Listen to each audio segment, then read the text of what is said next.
देश की राजधानी दिल्ली में पिछले 24 घंटे में कोरोना संक्रमण के 366 नए मामले दर्ज किए गए हैं।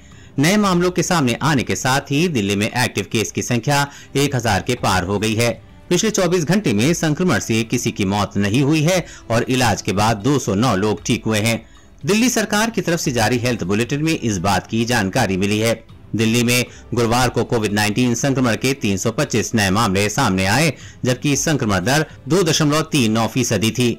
राष्ट्रीय राजधानी में कोविड संक्रमण दर एक सप्ताह में 0.5% से बढ़कर 2.7% हो गई है।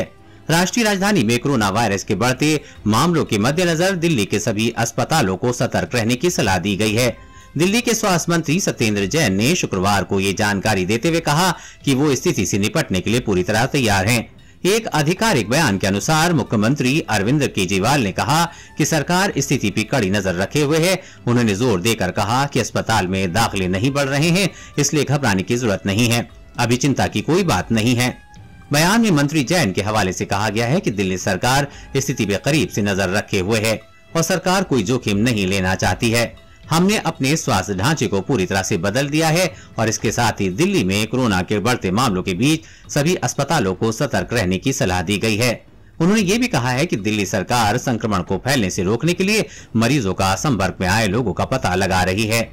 स्वास्थ्य मंत्री के हवाले से कहा गया है कि साथ ही जरूरत पड़ने पर RT-PCR जांच भी बढ़ाई जाएगी। कोरोना को फैलने से रोकने के लिए दिल्ली सरकार टेस्ट, ट्रेस और ट्रीट के सिद्धांत पर काम कर रही है। कोरोना वायरस और कोरोना वैक्सीन से जुड़ी हर अपडेट पाने के लिए चैनल को सब्सक्राइब करें।